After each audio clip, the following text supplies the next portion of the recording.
Good day, Nigerians. Good day, Africa. Solidarity forever. One love with better style. I just dey wake up from sleep so, and I think I need to make this video. Enough is enough. No need for propaganda, no need for assumption. If una like, when I talk with you and I won't talk. Now what I see, now me I dey talk. I no need to go forge something because I won't praise one person or because I won't castigate one person. I no need to go formulate anything. Now the way I see him, I dey talk am. And na the way it's supposed to be, I go dey talk am. Be you anybody or where anything you be. If you like, kill me, now your fucking business. See, I complained last week, I been last 2 weeks. Say they no dey do anything for Omoyele Sowore or anybody for AAC party for Edo State and the South. Some people can still go to post their own for Facebook, say that they do this one. Now their parlor or their backyard or their street, therefore they do that thing. Edo State na very big place. The whole of South na big place. Nigeria na big place. Not be one vote, so they won't count for one small community. They want to count for presidential election for the whole country. So now the year, 5,000 votes no go even win for 200 votes. And if una no know, make una know now. The people wey won't vote for this election, the candidates wey don't count, we don't register. Now 80 million. And 60 million for inside that 80 million are youth below the age of 50 years. So it go be shame and fuck up and disgrace and colomentality if old man still win. Or if most of the vote go to Buhari or Atiku. Or if above 20 million votes go for Atiku and Buhari, it go show say the youth they crazy. The youth not get sense and the youth match their sense for grant. Because only the youth now get 60% of people who won't vote now. Our old person want to win if the youth know what they do. And this now the last time where I go talk about whether make anybody donate to Freedom of Truth account. No, we take campaign for Omoyele Sowore or any AAC party. I know we'll talk about them again as far as it concerns this election. Yes, because now only 1 month remember we go to even do campaign if there's any campaign to be done.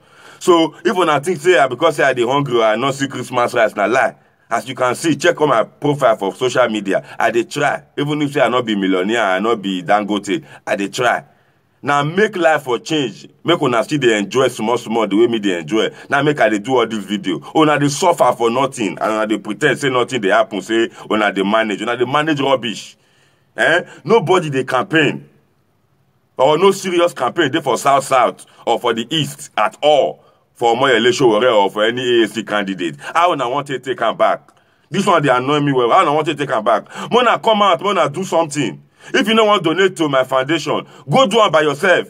Mona know they can't talk rubbish for this social media. I go post the video now when I record for Edo State the day before yesterday. Join this video. Make una see now. Make una donate to Freedom of Truth Foundation account.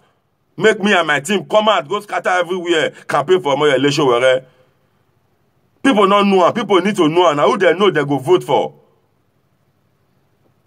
Africa unite. Nigerians be wise. One love with better style. Good day, Nigerians. Good day, Africa. Solidarity forever. One love with better style. I dey Benin again now, and this will not be they say again.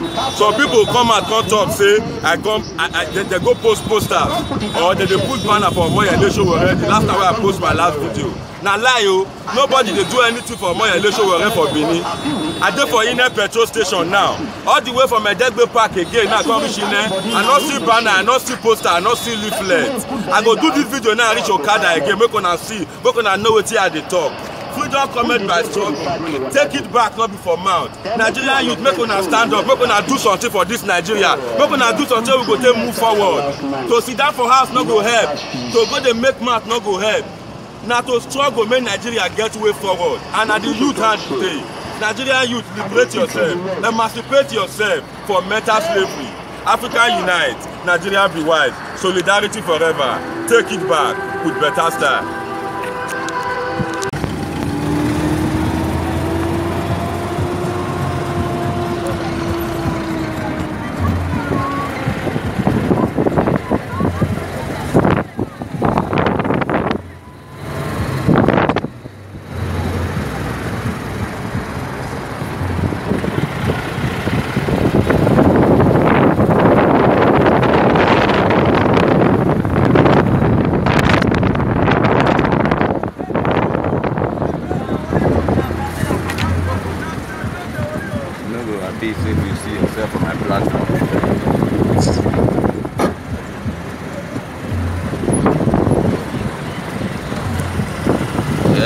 This is the University of Benin.